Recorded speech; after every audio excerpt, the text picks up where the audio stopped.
Welcome back. All right, so in the spirit of the video that I did last on this channel, where I was talking about Jake Paul fighting Mike Tyson, who was a shadow of his former self, and with the agreement that, yeah, Jake Paul fights are largely just like an exhibition, and it's definitely something that I was thinking of during that fight with him and Tyson, thinking, if he was in there against a boxer in his prime who's one of the top guys in the world, I think this would be a different show. But with the idea that Jake Paul's going to fight people that are going to draw money. So you're going to make money. That's what it is. And of course, fighting Mike Tyson, that'll draw money because people know who Tyson is. There were fans chanting for Tyson. So let's get him some opponents here. I don't have a number on the board because I'm not sure how many I'm going to throw up here. But one of the first that comes to mind, I mean, he's not afraid to fight a celebrity. So why not Brad Pitt? Brad Pitt, of course, was Tyler Durden in Fight Club. Brad Pitt's in pretty good shape for a man his age, and sure, why not throw him in there with Brad Pitt? Make it happen. Well, you know what? While we're at it, if we're gonna be throwing in, why not Matt Damon or Batman? In fact, we could also, I mean, if we're gonna have Batman, you can go to George Clooney and then Robert Pattinson.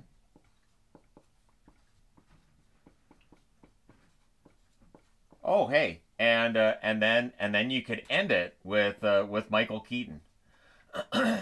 So there's a Batman turn you could take. And Matt Damon never did play Robin. He swore he wasn't going to play Robin. He didn't. But yeah, Ben Affleck, George Clooney, Robert Pattinson, Michael Keaton. So he could do the whole Batman thing. He could go through all of them. What about Superman? No, I don't feel like any of the actors who've played Superman. Maybe, you know what? No.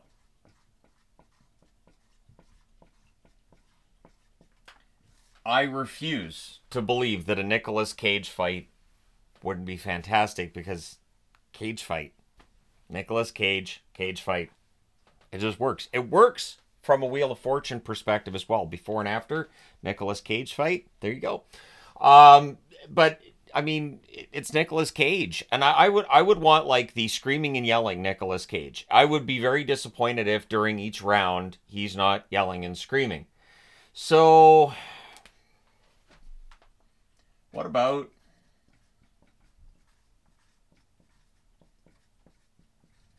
Trey Parker from South Park or Stone? Either of them. It doesn't matter. I think you could make it work. Maybe just Trey Parker yelling for his partner while he's getting beat up. You could have various South Park voices done during the Jake Paul punching part of things. It feels like these fights are more about the spectacle than anything else. So, I mean, if you want to go there,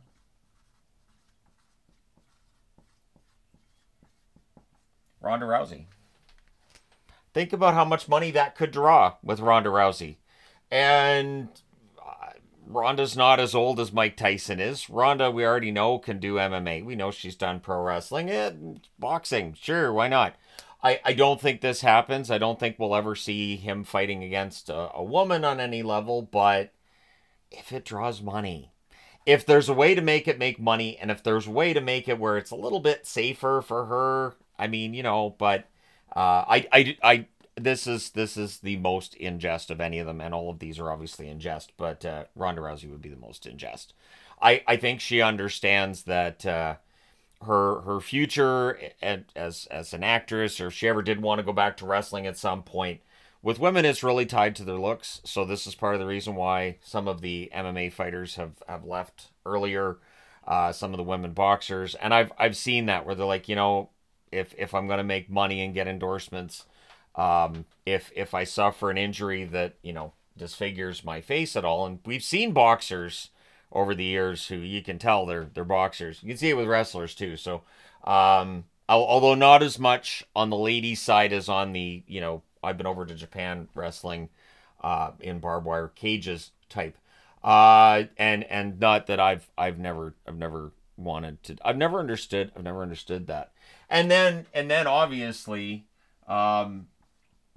since he doesn't seem to have any problem with fighting people that are older than him, why not Keith Richards? You could have Keith Richards in the ring.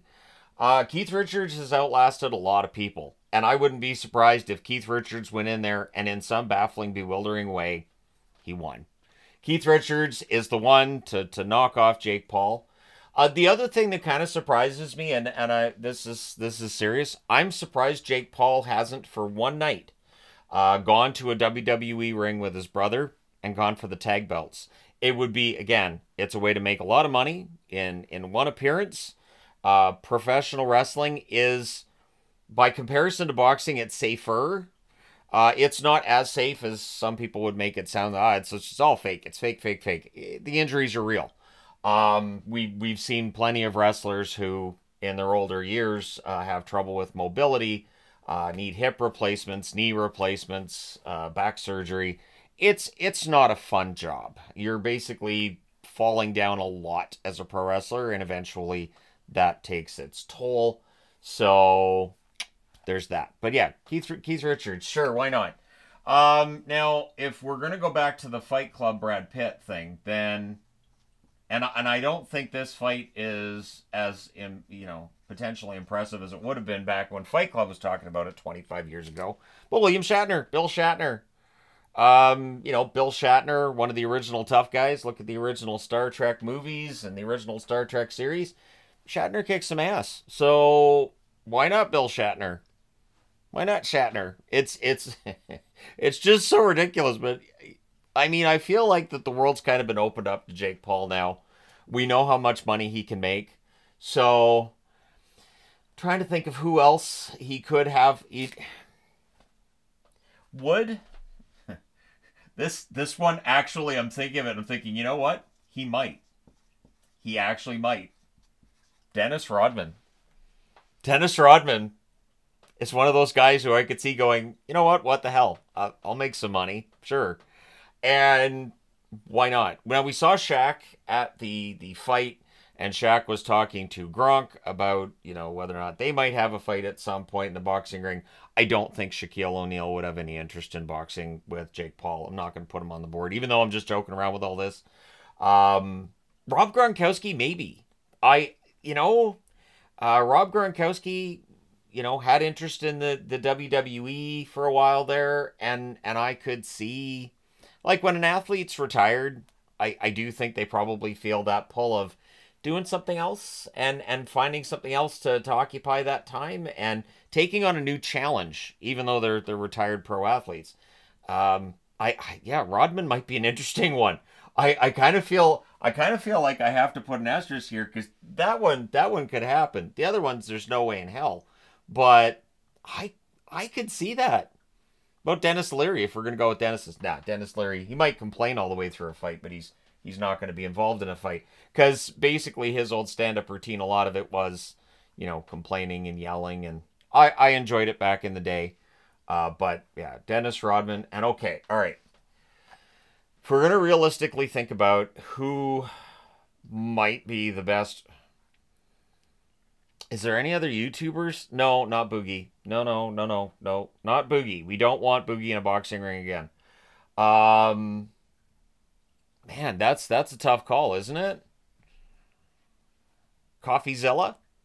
CoffeeZilla would be fighting with Logan Paul, though, wouldn't he? Yeah, probably. See, and it's always funny, too, because when I do these videos for people who come over from my main channel, the hockey channel, and they hear me throwing out these names of bigger YouTube channels, they're like, wow. It is important as a YouTuber to know what's going on the platform and who some of the bigger names are and pay attention to all that, because, you know what? I talked myself into this. What about Mr. Beast? Now, Mr. Beast, of course, dealing with the various controversies at this point in time. What about a fight with Jake Paul? What about that? Don't point at me. No, I already said there's no way it would never happen. I would never get in a boxing ring. Wrestling ring, maybe, but I'd have to train for a while, and I'm in my 50s, so yeah, that's not going to happen. By the time I'd be ready, I'd be dead. So, Mr. Beast, though, I mean, there'd be a lot of people cheering for both guys to knock each other out. There'd also be people cheering for Mr. Beast and people cheering for Jake Paul. And then there's the one I'm kind of surprised he hasn't had the fight yet. That he's never actually had a boxing match with his brother. Jake Paul versus Logan Paul. You can just basically print money with that. And again, people will be like, you punch him and then punch him and you punch him back and then this is great. And so I'm mildly now. I don't think they'll ever actually get into a ring and box each other, but money's really, really important. And those $1 million shorts aren't going to pay for themselves. Sorry, trunks, $1 million trunks. So yeah, I could see there being a point where the Paul brothers decide we could do this together and we could split the money and all right, they shake hands on it and make millions. I don't know how you do the pre-fight stuff where, they get up in each other's faces and which the funny thing is when they do the weigh-ins and you see them getting in each other's faces, I have always ignored that. That is something I always ignored because I always knew it felt fake. It felt fake. Who else? I'm trying to think of who is there a celebrity that legitimately could I'm gonna put a name over here because I'm running out of room on this side. I had this idea the other night. Russell Crowe. Now, Russell Crowe in his prime, like Russell Crowe when he was in his 30s, I think does it. I absolutely think he does. And not only that, oh man, I had it and it was gone. Here we are. Another that I think would have taken him up on it, say 2 decades ago, would have been Mickey Rourke. Mickey Rourke absolutely, I think would have taken him up on it. I don't think Dave Bautista would have, so I'm not putting the Bautista up there. And I know The Rock, there's no way The Rock could. It's just The Rock makes $40 million for smiling and winking. He's not going to go into a boxing ring. He's not going to. His moneymaker as well, he wants to preserve that. So I can't see The Rock. I think Hulk Hogan to be tempted if they asked him, just because Hogan really likes money in the spotlight too. And so there's that. I don't think there's anybody in wrestling that necessarily that works. You know what though? And I'm going to put this down here. So John Cena's going on a farewell tour with WWE. Could he be talked into a boxing match with Jake Paul? I can't believe that I'm actually starting to throw names on the board. Possibly, realistically, because that's where these things end up. That's why I didn't put numbers on the board. That's why I didn't really have a plan to start with, because I didn't know where my brain would take me, and it's gone to John Cena. And there's a part of me going, John Cena might. John Cena might be able to be talked into that. Even though Cena's got an acting career as well, and I don't think he'd want to, have broken bones or anything either, considering he's got movies lined up and whatnot. But I could see a situation where John Cena would accept that from Jake Paul, and maybe have a tie-in with a match with Logan Paul before he'd have a boxing match with Jake. Like this could actually work. This could actually be a good storyline. WWE, if you're watching, this could absolutely work. But the trick is, of course, you can't put up a boxer who's in their prime. So another one in the list of actors who would have taken him on. You guys are going to be ahead of me on this one. I think Stallone would have. If it's Stallone back in the early 90s, I think he would have thought about it. I do. Now, the only thing with that is you don't want to take the shine off the Rocky character, and you don't want to make it so that, I can't watch Rocky now because I just watched Stallone get his butt kicked by Jake Paul. But I think it would have been tempting for Sylvester Stallone back in the day. I do. It would have been tempting, I think, to Carl Weathers as well. Carl Weathers is no longer with us. Adam Sandler wouldn't. No. Sandler likes his money. But Sandler likes his money and doing not dangerous things. He makes his money off of his movies, which are no longer as good as his movies were back in the 90s, but he makes a ton of money, so I can't really say much bad about him because he's making a ton of money doing it. So I guess the question I have is, so you have this fight with Tyson, which, generates a ton of money. He is clearly looking for big names to fight, not necessarily boxing names. Not always, anyways, and definitely not currently top of the food chain boxers either. Because again, if you watch his fights and his fighting style, he's a good boxer, but you can see how if it was somebody who was fresh off winning gold at the Olympics, they might not have as much trouble with Jake Paul. So, but that being said, let me know your thoughts. Who do you think would make a perfect opponent? Pick out a celebrity that you think would work, or a celebrity that in their prime would work, like maybe Pacino or De Niro, something like that. Let me know your thoughts. Hit like and subscribe if you haven't done so already. And this is just a fun video idea I had on the heels of the video I did the other night talking about that fight, and just thinking about just how crazy it was that we were all kind of rooting for Tyson and it didn't happen. And I'm trying to pick people here that I think people would probably root for against Jake Paul. Without putting Jake Paul in a situation where he'd be in any kind of danger. So let me know your thoughts. Hit like and subscribe if you haven't already done so. Thank you guys so much for all your support. This video is not meant to be taken as super serious or anything. But again, the John Cena part, I'm going, I could see that, even though we can't see John Cena, I could see that as a fight. But let me know your thoughts. Thank you again for all your support. I'll talk to you guys again soon.